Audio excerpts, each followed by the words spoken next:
Hello, everybody, and welcome to episode number 2 of the Sword and Key weekly interview series. Today I'm joined by our Sword Athlete of the Week, Hunter Hoffman. Hunter, thanks for joining. It's a pleasure to be here, Colt. Glad you could come once again. First time didn't go so well, but we're back for round 2. So, you had around 60 points in an all-conference selection this season. So how are you able to separate yourself from the pack more than anyone else on your team? Well, I've been playing hockey for my whole life, so it kind of just comes naturally to me.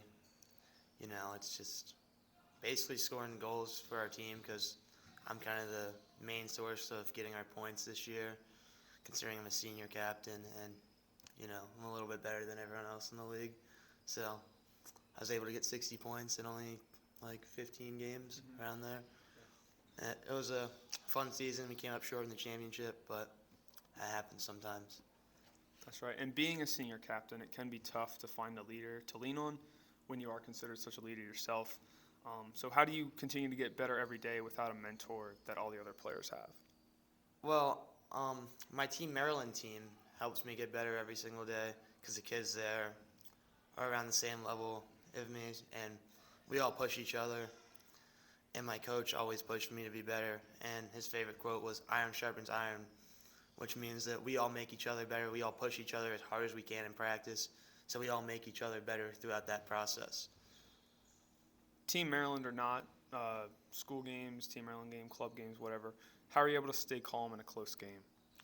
You just kind of gotta think like, hey, I put in all this work, and you're that guy for like, at least for school. I mean, you're that guy they rely on, and in Team Maryland, really.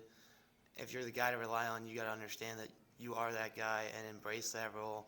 Take the pressure, stay calm, and just do what you always been doing. So just like in that Loyola game, semifinals, we were down 2-1. My teammates, I could see they were getting flustered a little. I told them all to stay calm. We go back down 10 seconds after they score. I score one. I score another one late in the third, and we secured the win. Just take a few deep breaths, realize that it's just a game. Go out, have fun, do what you've been doing. That's all you can do. What aspect of your game do you think opposing players are most likely to try and take away from you if given the opportunity? I know speed, shot speed, are definitely some of your strong suits. So either of those ring true? In high school hockey, at least, it's definitely my speed and skating ability because I'm probably a lot better of a skater than most kids. So they always will try to hit me, here and there. Might get like a slash, hook, whatever, but they'll always try to slow me down because, when they slow me down, then it's kind of just levels the playing field. But when they can't slow me down, as you've probably seen a few games this year, when they can't slow me down, it's kind of just no match for them. So they'll definitely try to take away my speed by hitting me.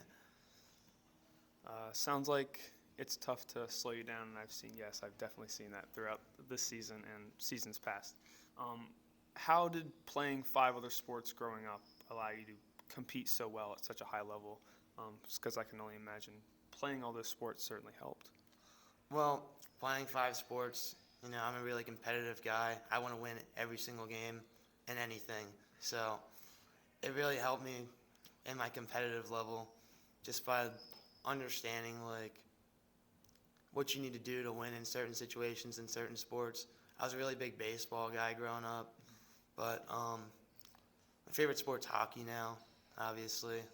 And I'm playing lacrosse, but I just love to win. I love competing. And yeah, that's just my favorite thing to do, honestly. Just competing and trying to beat other people. Yeah, competing on the field, off the field, no matter what it is. We'll see how you do in the March Madness bracket. What's the most important non-athletic trait you think any hockey player can have, or athlete in general? Discipline's definitely a big one for me. I have like a really tight schedule. I'm always practicing here and there throughout the week.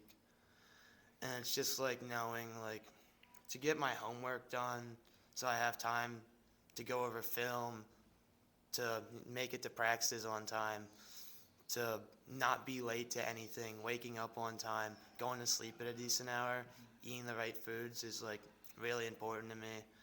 And it's just really important to like anyone as an athlete, really, if you want to be better and better yourself, it's just having that discipline, knowing the right thing to do, and then doing it with your actions, not just saying, oh, I'm going to go to bed early tonight. It's actually going to bed early. Sounds good. If I'm all done, if you have anything else to add, please feel free.